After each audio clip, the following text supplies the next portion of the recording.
Good morning, guys. How did you like seeing that absolutely gorgeous, I think it's April Dawn? No, April Blush Camellia this morning. So I showed you that plant 2 weeks ago. Not two, goodness. I'm going to have to restart the video.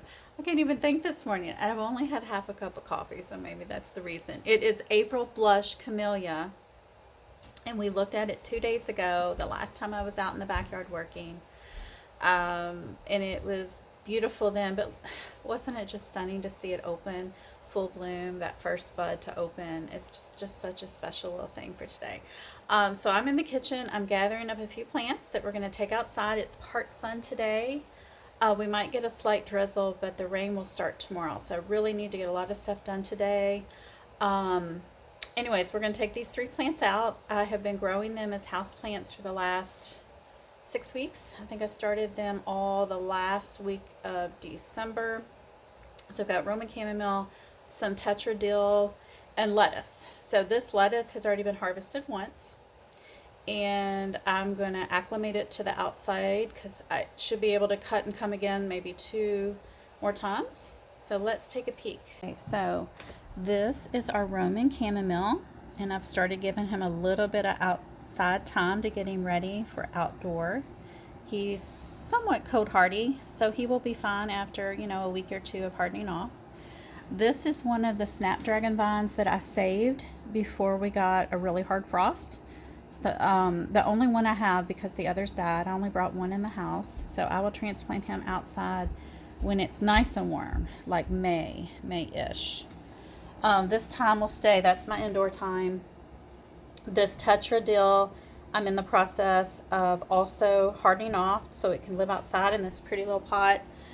This is also cold hardy, dill is. I've got some container basil, I think that's the name of it, started there, but I had to reseed it, so that's not going out because basil needs really warm temperature. The holy basil, you remember, I did the experiment on that, and look at how gorgeous it is. And if you've watched most of my videos, I made a short about, I actually had cabbage loopers eating this inside of my house. So the eggs must have been in the soil, and then I guess about 3 or 4 weeks after I brought this plant in, I look over one day and there are no leaves, and I found these 2 cabbage loopers. It was just something else. And so this is the lettuce that we cut off of a few days ago. It's already starting to kind of rebound, but it's going to be so much happier outside. But it was a fun experiment just to see what kind of lettuce I could grow in this window. And then, of course, you remember my indoor tomato plant experiment. Isn't that just glorious? I'm going to be doing a more in-depth video on this guy here soon because we're going to talk about all the tomatoes I'm going to grow in the spring.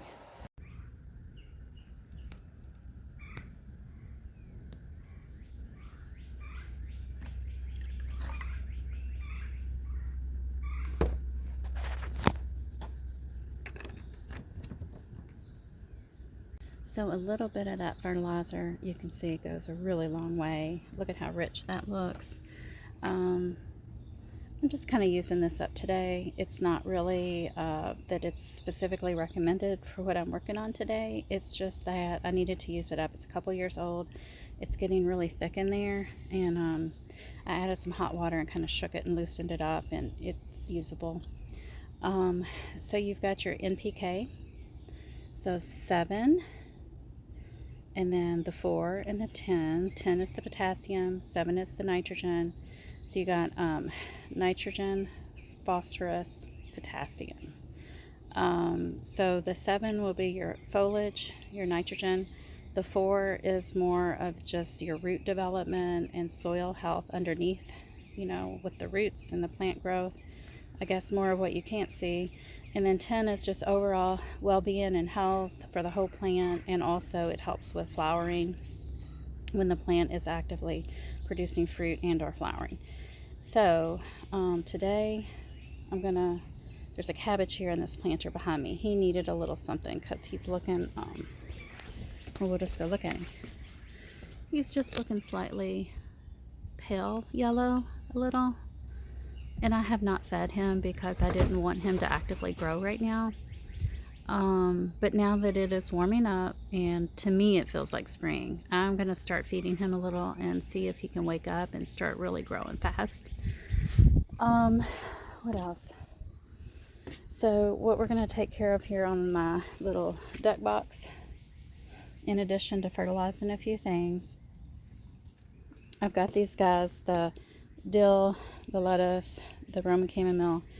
They're almost ready to go sit in the shade. I've given them about 30-40 minutes of very cloudy sun, and then I'm going to put them off in the shade to spend the rest of the day out here with me, completely out of the sun. I want to do something with these red bee balms, so I just kind of put them in these pots when I was trying to save them last summer. You can see that there are so many little plants in here. I already divided my red bee balm last year and gave quite a bit away. I think what I'm going to do is do this. I'm going to fertilize this soil. These are my tropical hibiscus that died. They do not tolerate any kind of cold. So they're dead, but I'm leaving all of the stems, the branches intact. I'm going to fertilize the soil. I'm going to put a little layer of compost, and then I'm going to put a layer of potting mix. I'm going to transplant a few of the bee balms into these pots. Not many, because it spreads very rapidly, kind of like a mint. So I'm going to put a few in each pot, and then I brought out some pea seeds that I've been soaking in warmish to hot water the last 30-40 minutes. And then I'm going to put a few of those seeds per pot. I think this is called the Sprint variety. It's a 55-day to maturity pea. Probably in 2 weeks I'll put a few more peas in the pots as well. So I'm starting off with like 3 or 4 per pot, and then I may add a few more in the next 2 to 3 weeks. So that's what I'm going to do. Then this pot will be complete for spring. It'll have peas growing and my red bee balm, which is glorious. I know I've been using that word a lot lately in all of my videos. It's kind of like stuck in my head. But it is beautiful. The red bee balm is just absolutely stunning, and I highly recommend it. All right, so let's get started. And if you are very smart, unlike myself, when it comes to things like this, I just remembered we're getting rain tomorrow. It's really a bad idea to fertilize your plants right before you're getting a lot of rain. And I wasn't even thinking about that. I just saw that cabbage getting a little paleness to it and thought, I better get out here and fertilize him. So yeah, you might want to keep that into consideration, and I'm gonna try to remember that myself. Did y'all see my last video where I took the jasmine back to the greenhouse? Well, they had the cutest black cow bags there for $4.99. I think it was only like, I don't know, maybe 4 pounds. It was a teeny weeny bag. Like, I would say it was like a little corner of this bag, maybe like a fifth of the size of this bag. This bag is 1 cubic feet, and I think I paid about 5-ish for it. And that tiny little bitty cute bag of black cow that was only 4 pounds was $4.99. And I have no idea why anybody would buy a bag that tiny.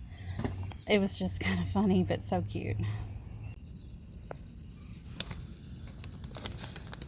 Not sure which is worse, wearing gloves or touching cow poop in my hands.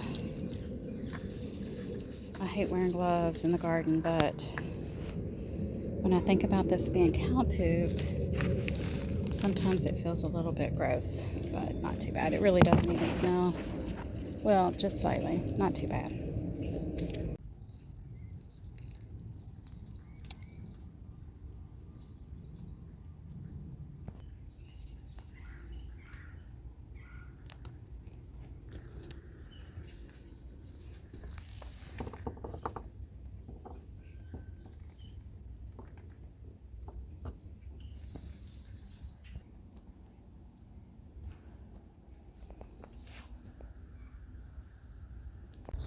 This is my red petite knockout rose. You can see it's got lots and lots of new growth, but also some old, dead kind of, well, I mean, it's really not bad, but it's old growth. So we're going to prune it. It's had 2 winters now, so I'm supposed to do a nice hard prune on it. And I'm going to do that. I'm going to take it down to about 12 inches from the soil level. And I'm going to try to like clean up the crown just down here. Take out things like this would definitely go out.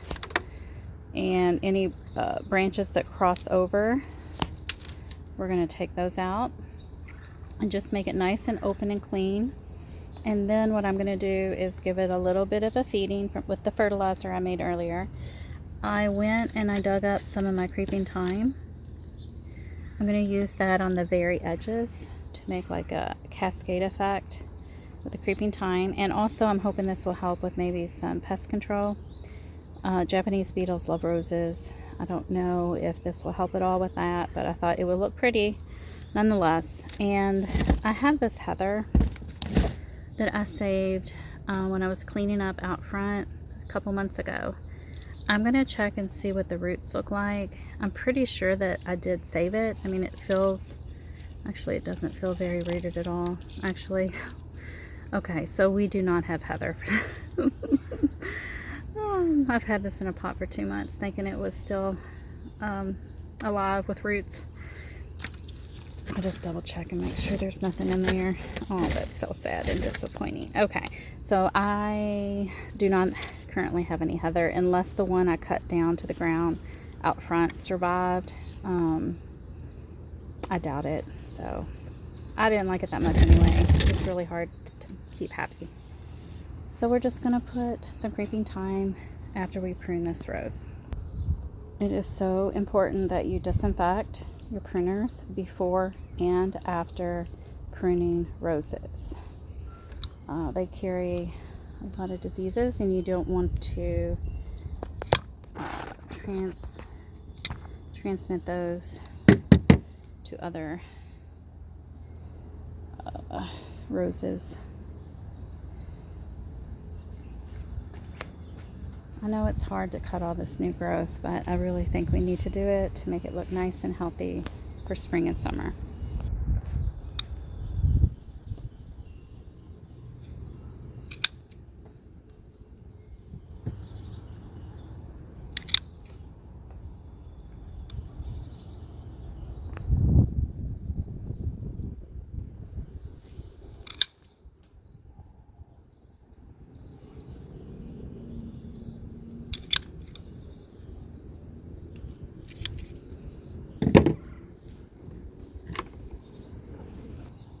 See how these two are so close together? If I let this one go, they kind of touch.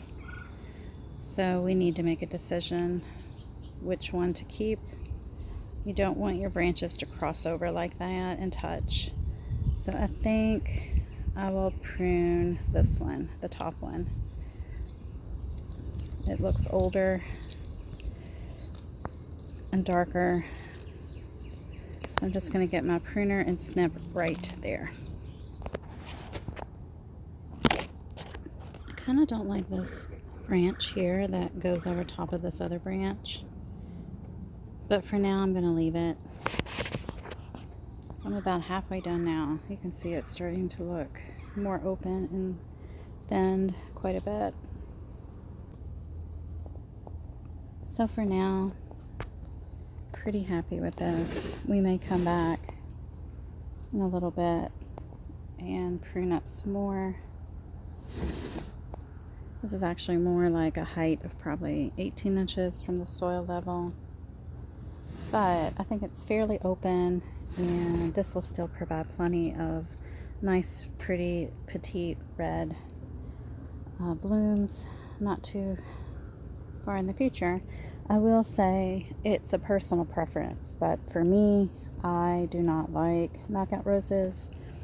I just happened to pick this one up when it was on clearance at the end of the season a couple years back, and it's so tiny, the flowers, that I don't mind it being a knockout rose. I tolerate it. It is pretty when it blooms. It blooms about twice a year for me here on the back deck. So I'm going to give it a little bit of that fertilizer water, a little bit of the black cow, and then I'm going to top it off with some fresh potting mix And I'm gonna arrange the creeping thyme down in here somewhere. It looks so cute. So there we go. You can see the creeping thyme. I've kind of put it a little bit to the sides, but mostly in the front here.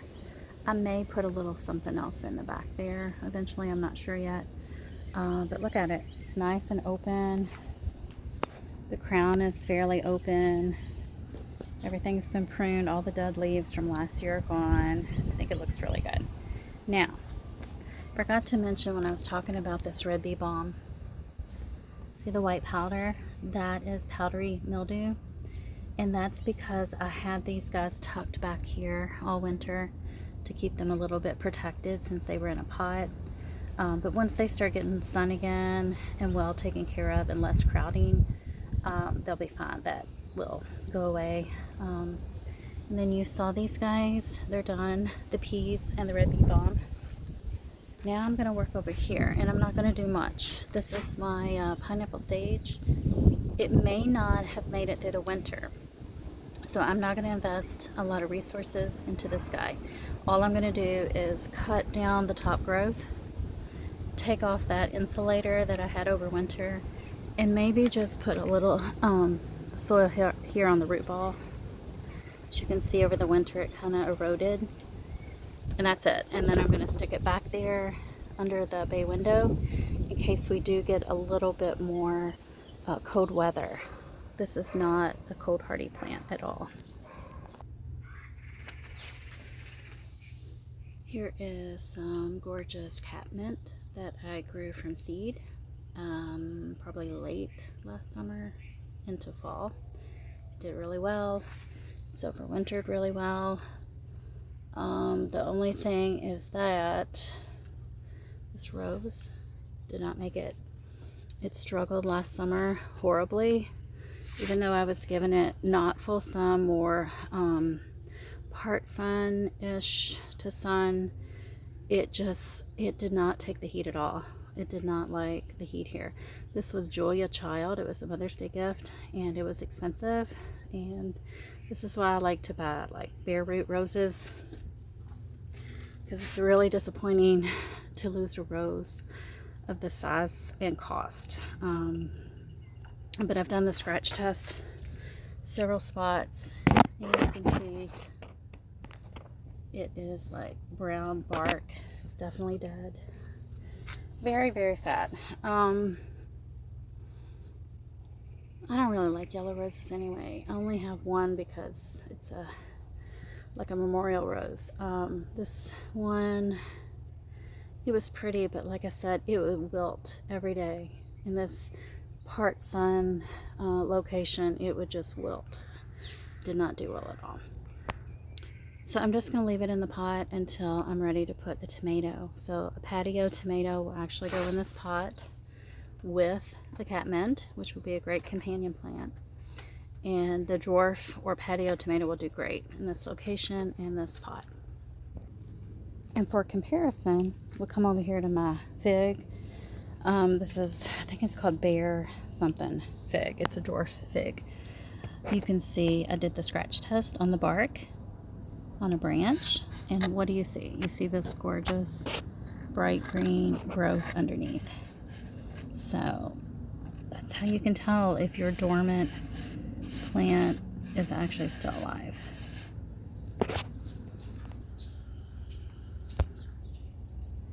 Okay guys, so I know it seems hard to believe, but for me here in zone 7A Central Virginia, it is time to start looking under leaves. You wouldn't believe, gosh, I'm gonna go look at my camera roll and see, but I picked off cabbage loopers while we still had snow last year, I think. So I'm gonna go see what date that was and put a picture right here. So I've got the catmint shaded from the cabbage. So it's getting a little bit of shade, which it probably is gonna need it until we get some leaves on the trees. So I'm thinking about swapping this table for that table, and I'm gonna put my ice plant back on that table. I'm gonna take Tonto's fur off. I put this here as insulation during the winter, and I don't know. It did survive. Maybe it helped. I don't know. I'm thinking about doing this. Tell me what you think. So you know I've got these wall planters. I only have 4. I'm wanting to maybe do this idea and just try it out. Do like a continuous stack. So it's like just back to back all the way up there. And only have strawberries in there. You can see there's some baby strawberries right back in there. Because you know the strawberries, they could just kind of flow out here from the opening. And when these are exposed like this, well, you can see over here, it just gets so dry back in this area. It dries out so quickly, and then the water just rolls out the front. So I thought if I was to, you know, just continuously stack them and just have strawberries only, maybe that would work. What do you think? I'm not sure, but I am going to try the ice plant with this table and see if I like that better. Because we may still get cold weather, which is very highly likely, I did not want to clean this pot up too much. I wanted to leave a little bit of protection, but it can still obviously grow through the matting of the old growth from last year. I think it should be okay. I mean, I can always bring it in the garage if we get super cold weather, but I do think I like this table better. I think that looks much better. So it would look something like this. Now, it looks like there's more space here and less space between these two, which doesn't make sense to me, but so it kind of looked like that, maybe like stacked 5 to 7. I guess I could just try it and see what happens. So I need to get my lettuce. I already took the camellia in. Get that dill in. It's starting to get super hot. Like I'm gonna have to go put a t-shirt on. I did have on a sweater and long sleeve shirt and took off the sweater a while ago, but I need to go change. Here's a peek at my celery. Kale. This is Siberian dwarf kale. I think this came in the lettuce blend that I sowed in this container, but it almost looks like dandelion or something. I'm not sure. I have to investigate, take a little taste. And so I did give all these guys some fertilizer too.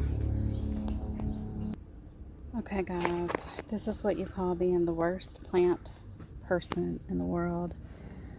Evidently I got busy after I made that video about winter sowing artichokes. I did 1 container and then I moved the 2 containers I had ready out to the patio here with the tape and the labels and the seeds, and then I just totally forgot and the seeds are soaked. I'm gonna have to sow this whole pack because they are just probably been sitting in water for a week or 2. So I'm gonna put about 3 seeds in each of these jugs. If I have extras left in this package, it's just falling apart, it's so wet, I'm gonna just put them in the ground somewhere and see what happens. I can't believe I did that. Okay, so there's quite a few seeds. I think what I'm gonna do is do 4 per milk jug, 1 in each quadrant, and then whatever I have left I'm gonna put into individual cups with soil, and I'm gonna donate some to people who have greenhouses because they can just stick it in there for a few weeks. So I think that will be the best thing possible for these poor neglected seeds. And if I get all of these to germinate, great. I'll have extras to give away at that point, and I'll probably keep about 3, maybe 5 for myself. But I don't know, we've had a lot going on, different things, so I guess it's okay that I'm a little forgetful sometimes. Okay, well, there we go. So I've got these 2 done. Just gonna put my labels in that I made a couple weeks ago, and then I'm gonna tape them up and go put them where they belong. And then let's see how many do we got left here. So that's not too bad. Looks like I've only got 5 seeds, so that's not too bad. Just don't want to waste them. So I got sidetracked the other day too as well, and I did not get these snapdragons in the ground yet, but right now they're going in the ground.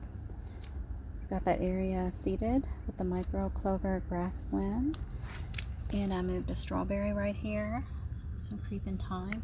I put one of the snapdragons right there behind it, and I'm going to put 2 the snapdragons right in this area by the corabelle, and I also have creeping thyme, so it's going to look really, really nice.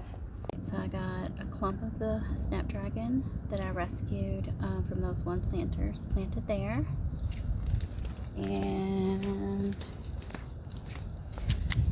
2 small sections there, and then the one with the strawberry. And Tonto went back to the vet yesterday, and they took it as stitches, and he's doing great. They said the incision looked wonderful, and he is allowed to get a bath and go back to full activities. So we're going to end the video here, guys. Thank you so much for spending the day with me. Talk to you soon. Bye.